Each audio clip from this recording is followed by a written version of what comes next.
Hello everyone, it's Johnny here, and I'm already back with an updated version to my EXODIA deck. I know it's been like only a week since I posted a video, but I've been playing around a lot with this deck and kept adding in cards, taking stuff out, and it's getting a lot better now, I find, and yeah, I really like this build. Anyways, let's just get right into it. Start off, we have the 3 legendary EXODIA incarnates.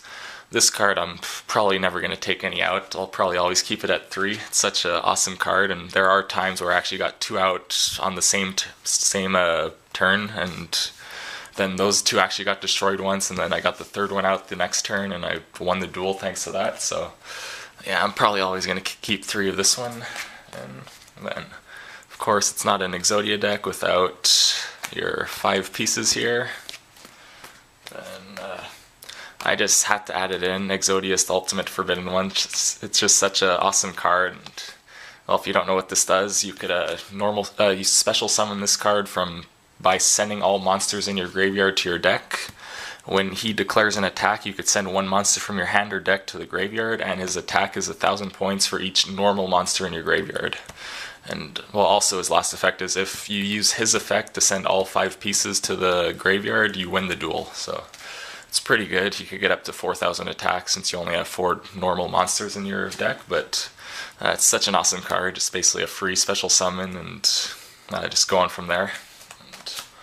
And then we have just 1 mathematician, just to send your pieces and stuff to the graveyard. I was playing Armageddon Knight for a while, but I ended up taking him out to put in another spell card, but mathematician I think I'm going to keep in here for a while, because like you could send a card to the graveyard, then you draw a card when he's destroyed by battle. But anyways, then we have the 3 battle faders just to stall and protect yourself from direct attacks. We have 2 card Ds. I like 2 of this. I wouldn't play 3, or I wouldn't even play 1, because I don't know, you sometimes do really need those 2 extra cards, and with all the protection cards you have, you could easily protect yourself. Then this, thinking of taking out Swords of Revealing Light and adding in some traps like Threatening Roars and Wabuku and stuff to protect yourself, but I don't know, I really like Swords of Revealing Light, and protects yourself for 3 turns if it doesn't get destroyed, so it's a good card. And just move this. I still play the 3 magical mallets, because sometimes you do want to like get a redraw basically, but I'm thinking of taking at least 1 out, because 3 is a bit annoying sometimes. Like, I know every time you get it you could just shuffle it back into your deck, but I don't know, sometimes 3 is annoying, but for now it's working alright.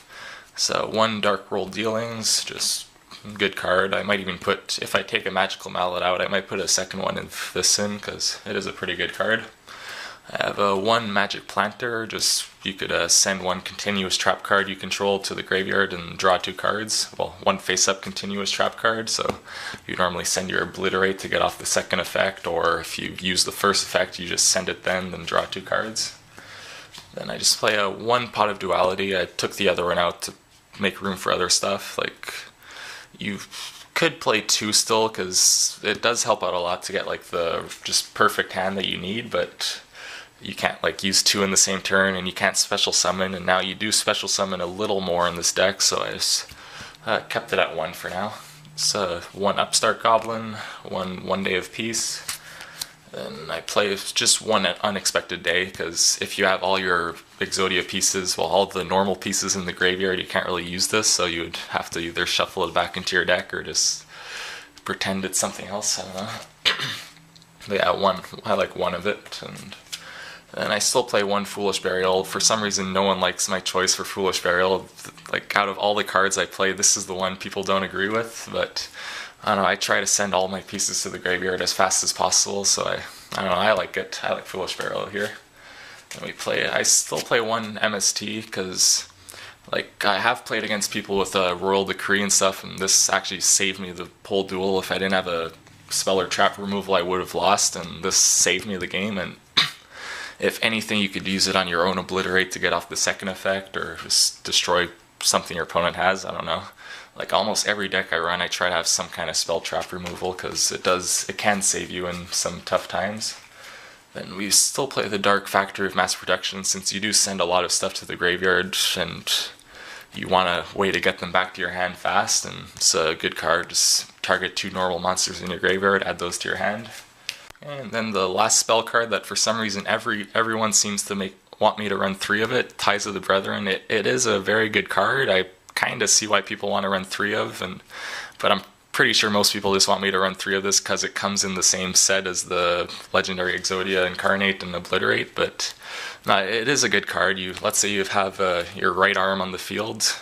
You activate this, target this, you special summon your left leg or right leg and left leg or whatever. Then you have 3 Forbidden 1 monsters on the field.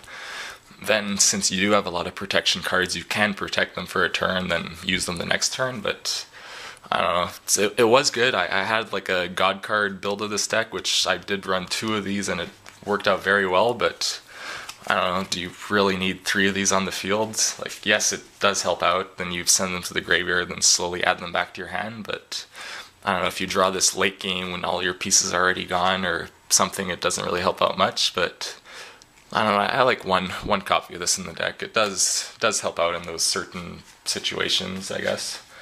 And that's all for the spell cards. Now the trap lineup, it grew a little since the last time, but okay, we still have the 3 Obliterates, just an amazing trap card. It does suck when you draw 2 or 3 in the same, in like your opening hand, or get all 3 in the same game, but sometimes it does help out. I wouldn't put 2 in because it does suck when you don't get any at all, because this card does really help you out, but I don't see where I'm going with this, so let's just go on to the next trap card.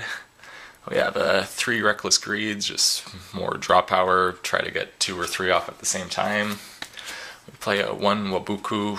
I, for some reason, can't find my other copies or Threatening Roar. I know I used to have like 6 of each, and I guess I either traded them or lost them somehow, but I kind of want to put in a Threatening Roar or 2 and maybe a second Wabuku, because it's pretty good. You save your monsters from being destroyed or end the battle phase. So then I play 1 Fiendish Chain. Honestly, I just put this in because it kind of looks like the chains in the Forbidden one, but this actually did help me out against my friend. He was playing a Dark Mask Law, I think the card's called, and basically everything that would be sent to the graveyard's removed from play instead. So I activated this, his effects were negated, then I was able to send my pieces to the graveyard, and it all went good from there. I won the duel, so if it weren't for this, I would have completely lost that duel. So I'm probably going to keep this in for a bit, and I know it's cool. It's basically the chains from the Forbidden one, so why not?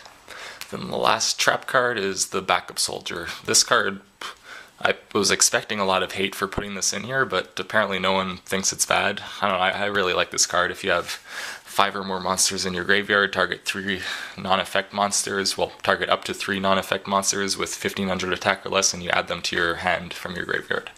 So I don't know, it's perfect because I do send a lot of stuff, like I said, to the graveyard, and I want a way to get them back to my hand, so this is a perfect card. So anyways, well, like you all know by now, if you've seen an Exodia deck before, I have to do some test hands now, so I'll just shuffle this up and I'll be right back.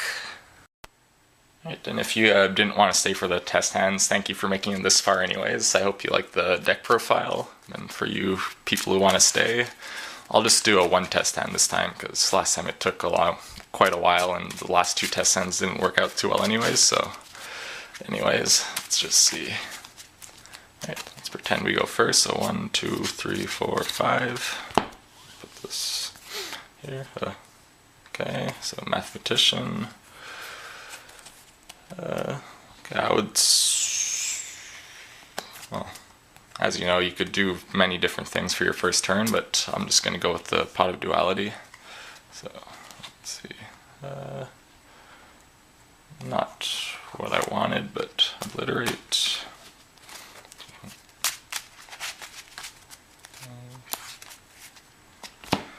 Right. Now, I'll go with Dark World Dealings.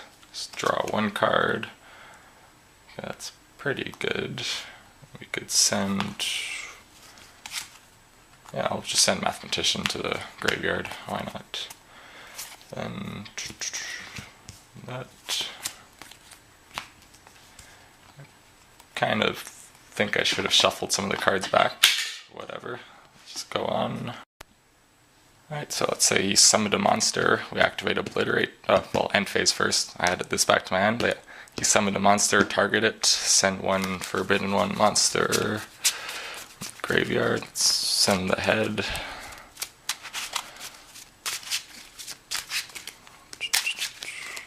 okay, so his monster's back in his hand, and he can't do much, so he ends, we draw, okay, swords, not bad.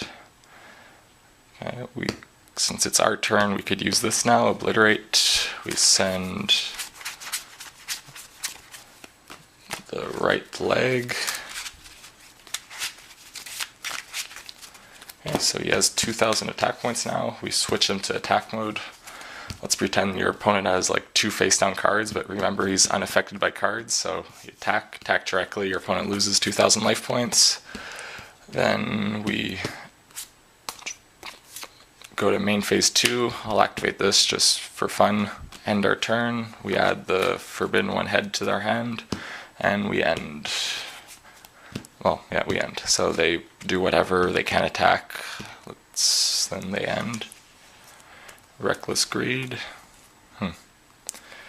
I'm just gonna shuffle this back with Magical Mallet, so you can draw 1 card. Probably wasn't the best move I could have done, but whatever. Let's see, 1 card, Backup Soldier, that won't help out.